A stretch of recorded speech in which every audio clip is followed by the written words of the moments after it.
The emergency klaxons screamed through Titan Research Station's corridors as Commander Sarah Chen sprinted past flickering holoscreens.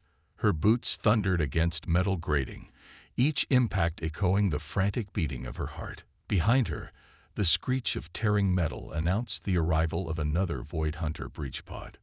Status report. She barked into her neural comm, vaulting over a fallen support beam. The station's AI responded with static-laced urgency.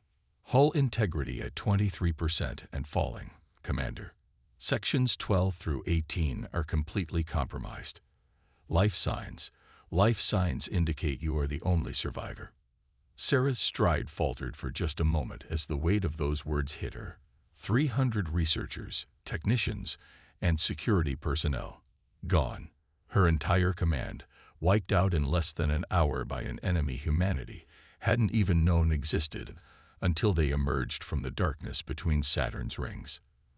The Void Hunters had appeared without warning, their biomechanical ships resembling nothing so much as twisted amalgamations of flesh and metal. They hadn't attempted communication. They hadn't made demands. They had simply begun systematically destroying every human outpost in the outer solar system. Time to breach on Section 7, Sarah asked, forcing her voice to remain steady as she reached the emergency shuttle bay. 4 minutes, 17 seconds. Commander, primary power is failing. Emergency protocols error. The AI's voice dissolved into digital noise. Sarah slammed her palm against the bay door's manual release, muscles straining as she cranked the heavy wheel. She'd trained for emergency procedures countless times, but nothing could have prepared her for the reality of being the last living soul on a dying station. The door groaned open, revealing the sleek form of her salvation, a Mark IV emergency response vehicle. The ERV was little more than an engine with minimal life support wrapped in a hull, but it was her only chance of reaching the Jupiter defense line. A crash reverberated through the station, closer this time. Sarah threw herself into the pilot's seat, her fingers dancing across the controls with practiced precision. The startup sequence felt agonizingly slow as warning lights flashed across her neural display. Hull breach spreading, atmosphere venting, artificial gravity failing. The ERV's engines hummed to life just as something massive slammed into the outer bay door. Metal screamed as curved talons, the size of transport ships, began peeling back the reinforced titanium like foil. Sarah caught a glimpse of something that defied description. A writhing mass of biomechanical horror that seemed to drink in the light itself. "Not today, you bastards," she growled, punching the emergency launch override. The ERV shot from the bay like a bullet from a gun, the sudden acceleration pressing Sarah back into her seat with crushing force. Behind her, Titan Research Station, her home for the past 3 years, began to break apart. As the ERV's autopilot plotted an escape trajectory, Sarah allowed herself a moment to process what had happened. Her hand drifted to the small pendant she wore beneath her uniform, a piece of rose quartz her grandmother had given her, saying it would protect her in times of darkness. Right now, she needed all the protection she could get. The vessel's sensors chirped a warning. Something was approaching from behind. Fast. Sarah's hands returned to the controls, ready to begin evasive maneuvers when a brilliant light flooded the cabin. For a moment, she thought the Void Hunters had caught her, but this radiance was different, warm, almost familiar. The light seemed to pass through the hull itself, wrapping around her like a cocoon. Sarah's neural display went crazy, registering energy readings that shouldn't have been possible. As consciousness began to fade, she saw something through the view screen that made her doubt her own sanity. A massive structure, seemingly carved from light itself, emerging from the depths of Saturn's largest moon. The last thing Commander Sarah Chen heard before the light claimed her was a voice, unlike anything human or machine, resonating directly in her mind. The temple awakens. The chosen arrives. The cycle begins anew. Then darkness took her, and humanity's last hope drifted into the embrace of ancient powers that had waited eons for this exact moment. Commander Sarah Chen awakened to the sound of singing crystals, At least, that's what her mind tried to tell her she was hearing. A chorus of crystalline tones that seemed to resonate with something deep in her bones. Her neural implants were offline, leaving her without the usual flood of diagnostic data she relied on. The emergency couch of her ERV had been replaced by something that felt like liquid light given solid form. She lay on a surface that somehow managed to be both impossibly hard and perfectly comfortable. Opening her eyes, Sarah found herself in a vast chamber that defied conventional geometry. Spaces that seemed to fold in on themselves. Corridors that stretched into infinity before curving back to their starting point. "The human awakens," came a voice like wind through crystal chimes. "We had begun to fear the transition might have damaged your consciousness." Sarah sat up slowly, her military training kicking in as she assessed her surroundings. The speaker stood, or perhaps floated, several meters away. It appeared to be made of living crystal, its form constantly shifting between humanoid and abstract geometric patterns. Light pulsed through its translucent body in complex rhythms that Sarah somehow knew were its equivalent of vital signs. "I am Zar-Elven, first speaker of the luminary," the being continued. "You have been chosen, Commander Sarah Chen of Earth." Sarah's hand instinctively went to where her sidearm should have been. "Chosen for what? And how do you know my name?" The crystalline being's light patterns shifted to what Sarah interpreted as amusement. "We have watched your kind since you first dreamed of the stars. We have waited for one who could serve as the bridge, one whose mind could withstand both the temple's power and the darkness that comes." More luminary appeared, emerging from the walls themselves, or perhaps stepping through dimensions Sarah's human mind couldn't quite process, each one unique in their crystalline patterns, yet all sharing that same sense of ancient wisdom and power. "The Void Hunters," Sarah said, pieces beginning to fall into place. "You know what they are. They are the antithesis of creation." Another luminary spoke, its voice deeper, like the resonance of a great bell. "They seek to unmake reality itself, to return all existence to the void from which consciousness first emerged." Sarah stood, her legs surprisingly steady. "Then why haven't you stopped them? Why wait for humans?" The chamber filled with harmonics that Sarah realized was luminary laughter. Zar-Elven's form shimmered. "Because we cannot. The luminary are beings of pure energy and thought. We can observe, we can preserve knowledge. We can even manipulate reality to a degree. But we cannot fight. We cannot stop them. We needed something more." "Something more?" Sarah asked, though a part of her already knew the answer. A species young enough to still remember darkness, yet wise enough to choose light. A people who had experienced the worst of themselves yet continued to reach for the stars. A race whose very biology exists in perfect balance between energy and matter. The chamber shifted, walls becoming transparent to reveal a vast space beyond. Sarah gasped as she saw her ERV, dwarfed by the massive structure that had enveloped it. The temple, she realized, was larger than she had initially thought, larger than anything humans had ever built. "Humanity's greatest strength," Zar-Elven continued, "is not your technology, nor your adaptability, though both are remarkable. It is your capacity to stand in the face of impossible odds and refuse to submit. The Void Hunters cannot comprehend this.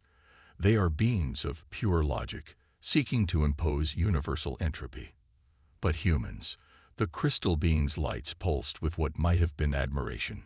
Humans defy entropy itself through sheer stubborn will."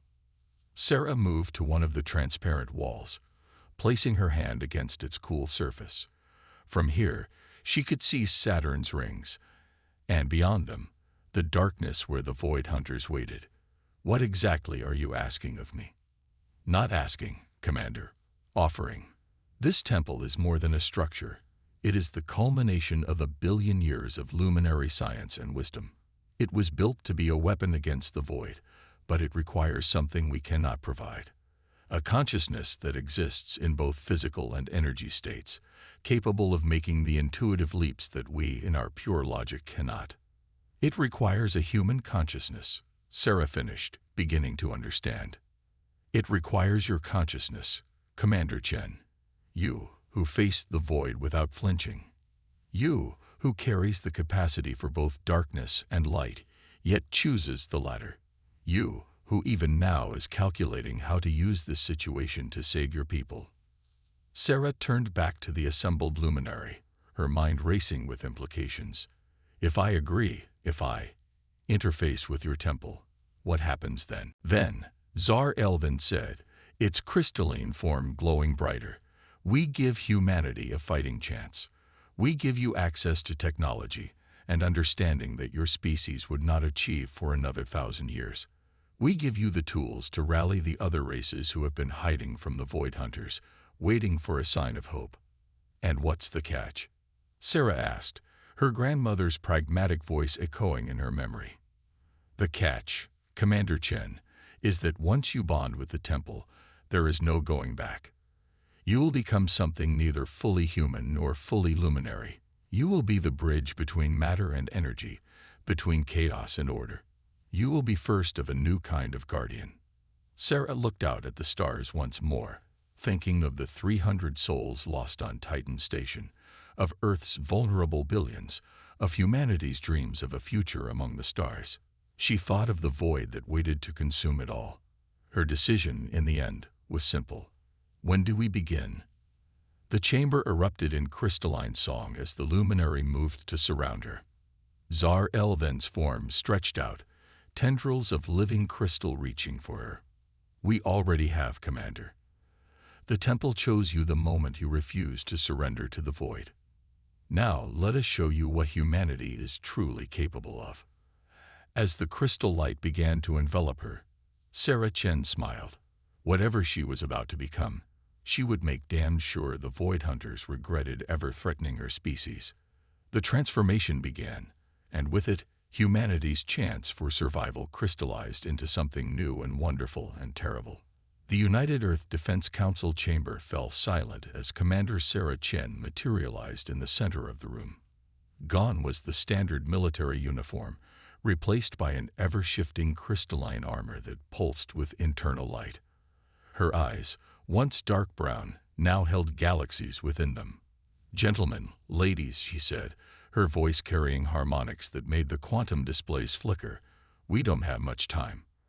Admiral Jackson, her former commanding officer, was the first to recover from the shock.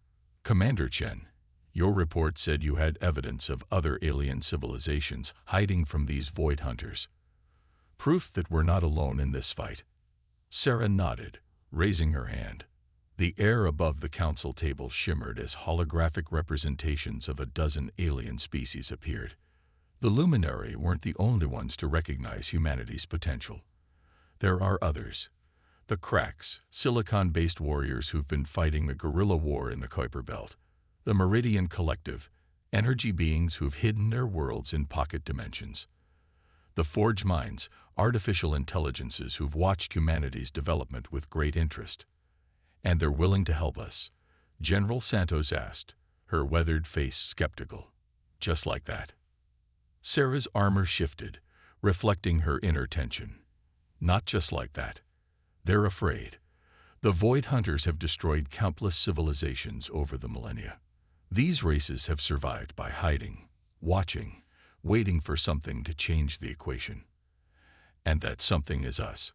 Admiral Jackson's tone was incredulous. Commander, Earth's fleet is impressive for a solar system-bound civilization, but against an enemy that's been consuming worlds for millennia. Sarah smiled, and for a moment, her form seemed to blur between human and energy. That's exactly why it has to be us. Every other race has been paralyzed by the scale of the threat. They've had too much time to consider the odds, too much knowledge of what they're facing. But humans, she laughed, the sound like crystal wind chimes. We're too young, too stubborn, and too damn ignorant to know when we're supposed to give up. She gestured again, and the holograms changed to show the temple, now in orbit around Saturn. The Luminary have given us access to technology that will let us fight back. The other races have resources, knowledge, and capabilities that complement our own. What they need is something they've lost over the eons of hiding: the will to stand and fight. And you believe humanity can provide that? General Santos leaned forward, interest sparking in her eyes. I know we can, because that's what humans do. We inspire others to be better than they think they can be. We look at impossible odds and find a way through sheer determination and creativity. Sarah's form solidified, becoming more human for a moment. I've seen into the void between stars. I've touched minds with beings older than our entire species. And do you know what amazes them most about us? The council chamber waited in silence. Our ability to hope, to dream, to look into the darkness and imagine light. Every race we've contacted has lost that somewhere along the way. They've forgotten how to believe in possibility. Admiral Jackson stood, his uniform crisp in the crystalline light emanating from Sarah. What exactly are you proposing, Commander? A gathering. Here, on Earth. Representatives from every surviving race, coming together to plan our defense against the Void Hunters. We show them that humanity isn't afraid to stand and fight. We remind them what it means to resist rather than hide. The political implications, one of the council members began, but Sarah cut them off. We'll be irrelevant if we're all dead or worse. The Void Hunters aren't just coming to kill us. They're coming to unmake reality itself. This isn't about politics anymore. This is about survival. She waved her hand once more, and the holograms showed the approaching Void Hunter fleet, a mass of writhing biomechanical horror that seemed to devour the light around it. They'll reach our solar system in 3 months.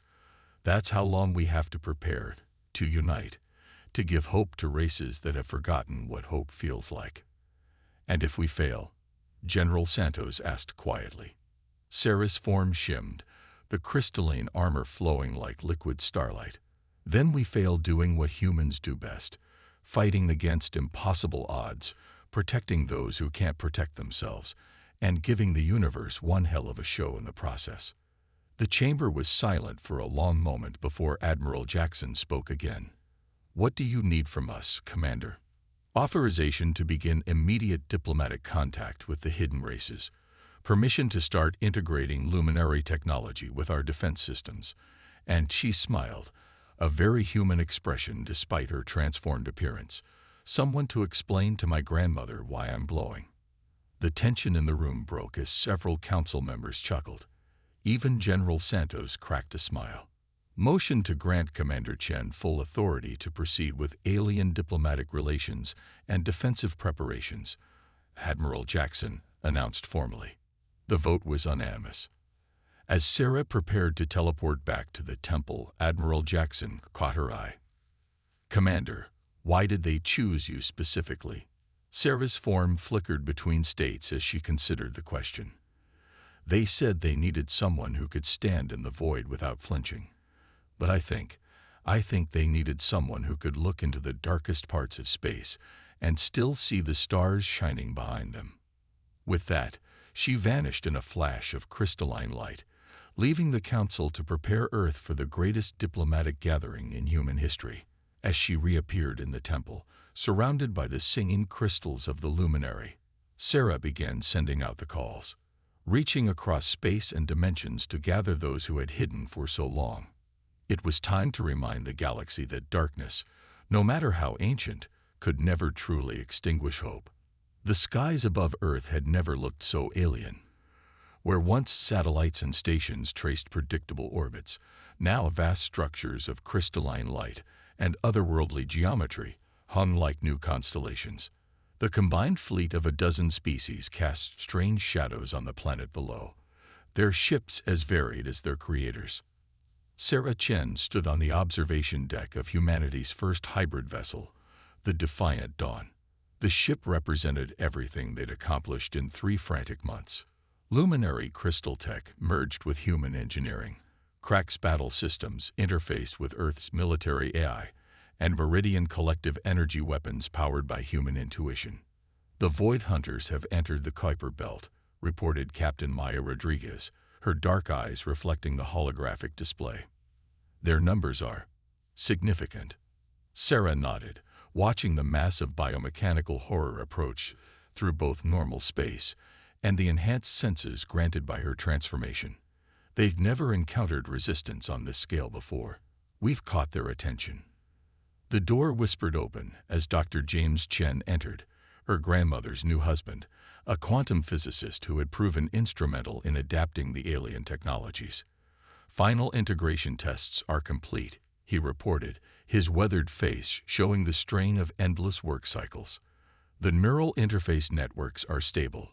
Every human volunteer has successfully connected with their ship's systems. That had been Sarah's contribution to the war effort. The discovery that ordinary humans could, with proper preparation and technology, achieve a lesser version of her merger with the Temple. 10,000 volunteers now served as living bridges between human and alien technology, their consciousness expanded but not fully transformed like hers. And the fail-safes, she asked, knowing the cost of what they were attempting. In place, James assured her. If the neural load becomes too great, the systems will disengage automatically. We won't lose anyone to burnout. Sarah's crystalline armor rippled with something like pride. This was humanity at its finest, taking impossible technology and not only making it work, but making it safer, more efficient, more human. The aliens had been astonished by how quickly Earth's scientists and engineers had adapted their ancient systems. Fleet status, she asked, turning to Maya. The Kraken's battle groups are in position around Jupiter. The Meridian ships have created dimensional anchors throughout the inner system. The forge mines have integrated their processing cores with our defense networks. Maya's fingers danced across the holographic controls. Earth's combined fleet is at full readiness, and the Temple. The Temple is ready, Sarah finished, feeling the vast structure's resonance through her transformed being. Have we heard from the last holdouts? James nodded, pulling up a new display. The Shadowkin finally agreed to join us. Even the deep swimmers have surfaced their world ships to fight. Your speech last week convinced them. Sarah remembered that moment, standing before representatives of every known surviving species, her form shifting between human and energy as she spoke of hope, of defiance, of the fundamental right of all conscious beings to exist. She had told them that humanity's greatest strength wasn't in its weapons or technology, but in its stubborn refusal to accept defeat. Commander, Maya's voice cut through her reflection. We're detecting quantum disturbances at the fleet's edge. The Void Hunters are attempting to bypass our outer defenses. Sarah's form solidified as she accessed the Temple's sensors through her connection. The enemy fleet was massive, stretching across space like a cancer on reality itself. But where once such a sight would have inspired only dread, she now felt something else. Anticipation. Signal all ships, she ordered, her voice carrying harmonics that made the air itself vibrate. Execute Operation Daybreak. Across the solar system, humanity's innovations sprang to life. Dimensional anchors activated, preventing the Void Hunters from using their quantum tunneling. Neural-linked pilots merged with their ships, their human intuition guiding alien weapons with unprecedented accuracy. The Temple itself began to pulse with power, channeling energy through networks of human consciousness. They're responding, Maya reported, her voice tight with tension. Multiple breach attempts detected. They're trying to communicate. That was new. In all recorded history, the Void Hunters had never attempted communication with their prey. Sarah felt their alien presence pressing against her consciousness, a cold, logical force trying to understand this unprecedented resistance. Put it through, she commanded. The ship's speakers crackled with a sound that was not quite sound, translated through multiple layers of technology into something almost comprehensible. Why do you resist? Entropy is eine vivite abele. Return to void is destiny. Sarah stepped forward, her crystalline form blazing with inner light. Because that's what humans do. We resist, we fight, we create, and we're really, really good at teaching others to do the same. As if to emphasize her point, the first wave of Earth's hybrid fleet engaged the enemy. Human pilots, linked with alien tech, performed maneuvers that should have been impossible. Krak's warriors, inspired by human courage, charged into battle with renewed vigor. Meridian ships, guided by human intuition, opened dimensional rifts that trapped and destroyed Void Hunter vessels. Resistance is inefficient, the Void voice insisted. Surrender to inevitability. Sarah smiled, and it was both human and something more. Here's the thing about humans. We don't believe in inevitability. We make our own destiny. And right now, she gestured, and the temple's full power began to flow through the network of human consciousness thread throughout the fleet. Right now, we're choosing to teach you about hope. The battle for Earth's solar system began in earnest, and for the first time in their ancient existence, the Void Hunters learned what it meant to face an enemy that refused to accept the inevitable. Humanity's stand had begun. The battle for Earth's solar system raged across dimensions, a spectacular display of light and shadow that rewrote the laws of physics. Human consciousness, merged with ancient technology, carved paths of creation through the void itself. Yet even as their forces held the line, Sarah Chen knew they were missing something crucial. Through her connection to the temple, she felt every loss, every victory, every moment of desperate courage. Humanity fought with everything they had, inspiring their alien allies to heights of heroism thought impossible. But the Void Hunters kept coming, an endless tide of entropy given form. "We can't sustain this," Maya reported, her neural interface showing the strain of coordinating the fleet's movements. "The dimensional anchors are failing. We've lost contact with the Krak squadrons near Neptune." Sarah stood in the heart of the temple, her crystalline form resonating with the ancient structure's power. The luminaries surrounded her, their light dimming as they too faced the possibility of defeat. "There must be something we're not seeing," she said, more to herself than the others. "The Void Hunters aren't just destroying for destruction's sake. They're organized, purposeful. They want something." "Commander," James's voice came through her neural link, "I'm detecting unusual patterns in the quantum field. The Void Hunters aren't just attacking. They're searching." Sarah's transformed consciousness expanded, touching the edges of the battle. She felt the enemy's presence, their cold logic, their desperation. "Zar Elven," she called to the first speaker, "what if we've misunderstood their nature all this time? What if they're not trying to return everything to Void? What if they're trying to find something they lost?"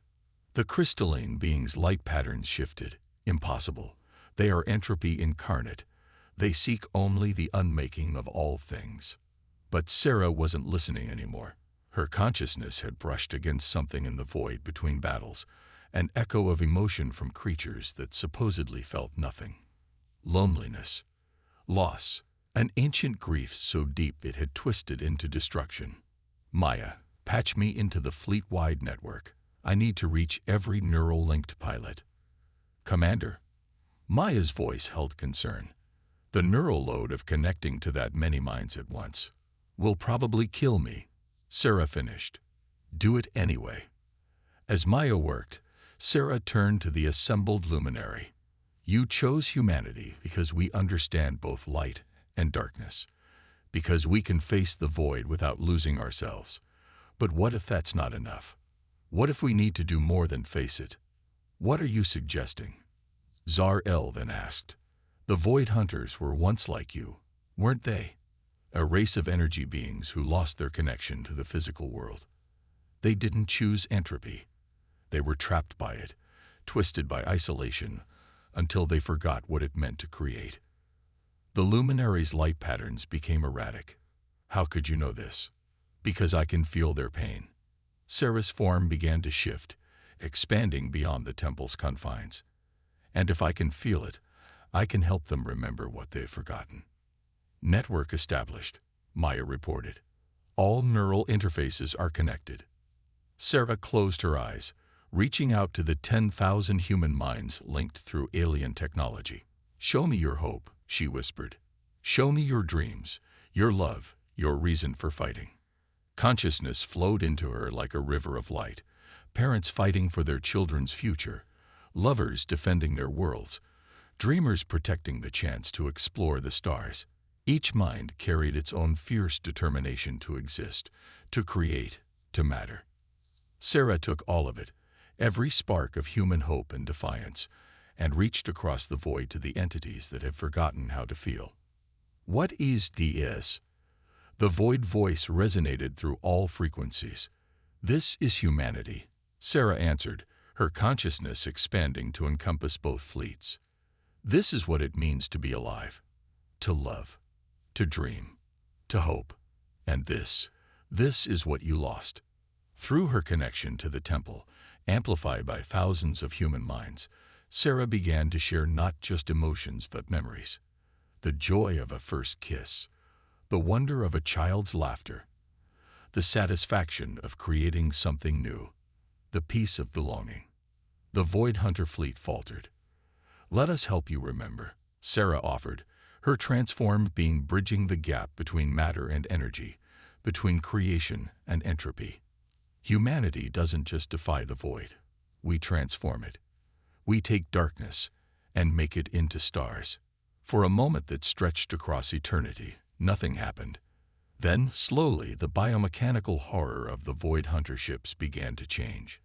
Living crystals spread across their surfaces, guided by the combined will of humanity's consciousness and Sarah's connection to the temple. "They're transforming," Maya whispered in awe.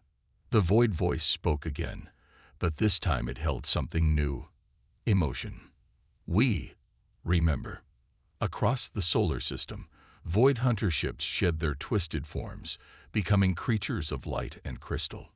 The battle ended not with destruction but with rebirth, as an ancient race remembered what it meant to feel, to create, to live. Sarah felt her consciousness returning to her body, the neural load finally taking its toll. But as her vision began to fade, she saw the impossible: Void Hunters and Luminary, meeting not in combat but in communion.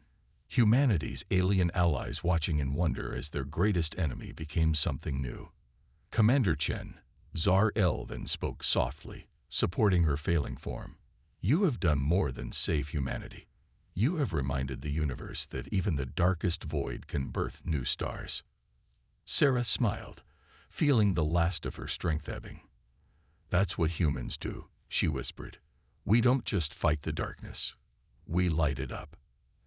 As consciousness faded, she heard Maya's voice. "Commander's life signs are critical. Get her to medical."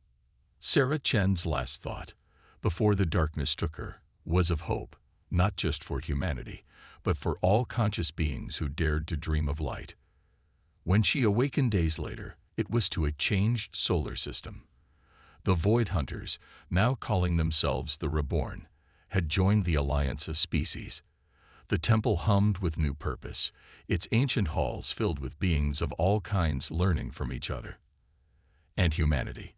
Humanity had proven itself not just as warriors or survivors, but as something far more important: teachers of hope, transformers of darkness, creators of new possibilities. As Sarah stood on the observation deck of the Defiant Dawn, watching representatives of a dozen species working together to build something new, she smiled. The stars seemed brighter somehow, as if the universe itself celebrated this moment of transformation. Humanity had done more than survive. They had shown the cosmos that even entropy could be turned to creation, that darkness could birth light, that hope could transform reality itself. And that was just the beginning.